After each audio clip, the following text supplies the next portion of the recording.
The unlikely relationship. It started in a quiet New Hampshire town where people still remembered their neighbors, birthdays, and where change often arrived slowly. Daniel Rourke was 20. He lived with his mother in a single-story home near the woods. He worked part-time at a hardware store and spent evenings fixing up a used car in the driveway. Daniel was the kind of young man people described as polite, quiet, and maybe a little old-fashioned. Elaine Porter lived 4 blocks over. She was 40, recently divorced, and trying to restart her life.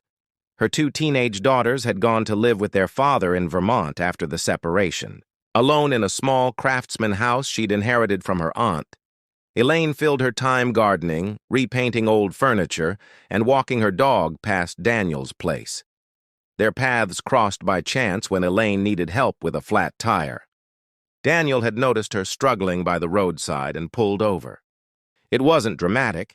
He changed the tire, declined her offer of money, and drove off with a casual wave. A week later, she brought him fresh banana bread as a thank you. He invited her to sit for coffee. It was as simple as that. Their connection surprised both of them. 2. Daniel Rourke, the young man with big dreams. Daniel hadn't planned on staying in town. He'd saved up enough for community college classes and talked often about moving to Boston or maybe even the West Coast. His mother, Karen, said he wanted to study environmental science and do something with his hands, but for the planet. He'd been quiet since his father's passing 3 years earlier. The two had been close, and Daniel had taken it hard. He didn't talk about it much, but he kept his father's old flannel jacket hanging by the door and wore it often. Friends described Daniel as gentle but reserved. He didn't go to parties or spend hours on social media. Instead, he liked night drives, fixing up old electronics, and listening to 70s folk rock, music he picked up from his dad. There were no known enemies, no shady connections. He lived simply and planned practically.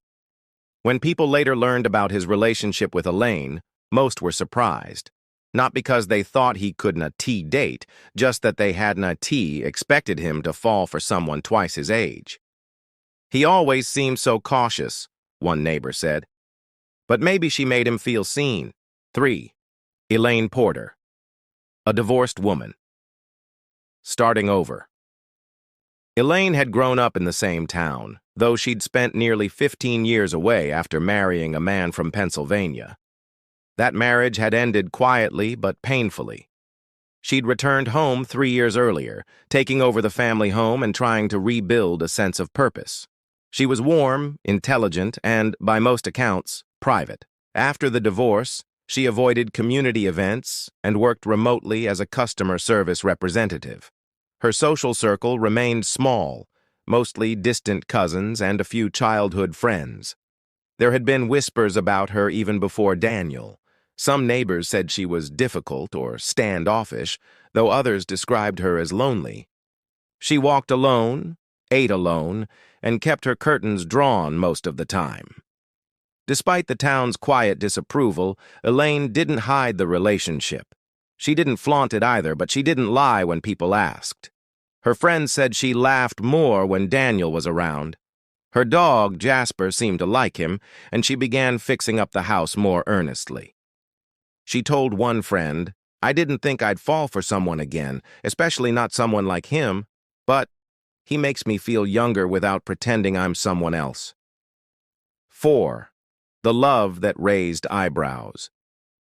At first, their time together was discreet. Long walks near the lake, coffee on her porch after Daniel's shift, Sunday drives to flea markets in nearby towns. They shared a love of books and old movies. Elaine introduced him to classic French films. He fixed her broken porch swing.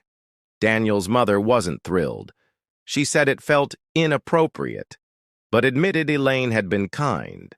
She never forbade Daniel from seeing her, though tensions grew quiet at home. Elaine knew the town would talk.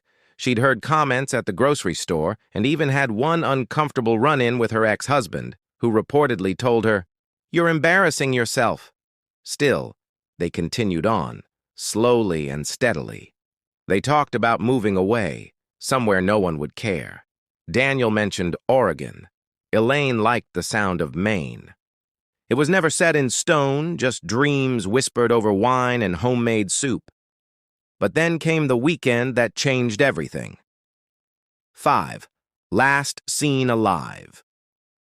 On October 14, 2017, Daniel told his mother he was heading to the mountains with Elaine for a short weekend retreat. He packed light, a duffel bag, a phone charger, and the leather-bound notebook he used for sketching trees and writing poems. Elaine had booked a small rental cabin near Keene. It was remote but charming. 1 bedroom, a fireplace, no Wi-Fi. She told her cousin she wanted quiet before the snow set in. They arrived that Friday evening. The rental owner saw them unload groceries and exchange a laugh. That was the last confirmed sighting. On Sunday afternoon, the cabin's owner returned to clean. The place was empty. The bed was unmade. A half-eaten sandwich sat on the table. Daniel's bag was gone. Elaine's car was missing. Only Jasper, her dog, remained, tied gently to a porch post, whining softly. Elaine's car was found 2 days later, parked neatly at a gas station 30 miles south. No signs of struggle, no signs of Daniel. Elaine was never seen again. 6. The investigation begins. At first, local police treated it as a missing persons case. Daniel's mother reported him missing Monday morning. Elaine's cousin had tried calling her all weekend. Neither responded. Phone records showed Daniel S. phone last pinged at 2:42 a.m. Saturday near a rest area along Route 12. Elaine S. phone was turned off that same morning at 3:10 a.m. Surveillance at the gas station where her car was found showed nothing unusual. The vehicle was parked in a well-lit area between 4 and 5 a.m., but cameras didn't catch the driver clearly. No credit card activity, no bank withdrawals, no cell activity after that night. The cabin had no signs of forced entry or violence. Police found a travel guide open to a page titled Disappearing into Nature and a bottle of wine left uncorked. Jasper, the dog, was unharmed. A bowl of food had been left for him beside a note that simply read, "Good boy. Stay." 7. Elaine under suspicion. Small towns remember things. Rumors formed quickly. Elaine became the center of quiet suspicion. Some believed she'd run off with Daniel. Others thought she'd hurt him. Her ex-husband was interviewed but claimed to know nothing. He said she'd seemed off the last few times they spoke. Daniel's friends were torn. Some believed he'd left willingly. Others thought he'd been manipulated. One friend told police, "He was in love, yeah, but she had this way of steering conversations, like she always had a plan." But no concrete evidence ever linked Elaine to foul play. There was no history of violence, no restraining orders, no financial gain. Still, the optics made her a suspect in many eyes. A woman twice his age, a quiet cabin, a missing boy. And then came the journal. 8. The breakthrough. In December 2017, Daniel's mother found his leather-bound notebook tucked under his mattress. Most of it was sketches, pine trees, birds, quiet reflections, but in the final pages, he'd written about Elaine. One entry read, "I think I've finally found someone who doesn't expect me to be more than I am." Another, dated just days before the trip, was more cryptic. "She wants to disappear. I don't know if I do." Police reopened interviews. A mutual friend of Elaine's came forward, saying she'd once mentioned starting over in Canada and asked about border towns. Then came a letter, mailed anonymously to Daniel's mother in April 2018. It was short. No return address, handwritten. He left because he loved her. She asked him to leave everything. He didn't say yes, not at first, but she had a way of making you say yes. The handwriting was never matched. DNA tests were inconclusive. 9. What the evidence says. To this day, no forensic evidence has pointed to a crime. The car had no blood, no fingerprints outside of Elaine's. The cabin was clean. The dog was healthy. The only hint came from a gas station employee who vaguely remembered a woman matching Elaine's description filling up a car early that Sunday morning. She'd bought snacks, used the restroom, and smiled, but that sighting wasn't verified. Interpol alerts went out. Border Patrol was notified. No sightings were confirmed. Elaine Porter and Daniel Rourke were quietly added to the National Missing and Unidentified Persons System database. Daniel's bank account remains untouched. Elaine's house was eventually sold by her family. Jasper was adopted by a neighbor. 10. Where it ends. Years have passed. No arrests, no remains, no sightings. Some believe Daniel is still alive, living quietly in another country.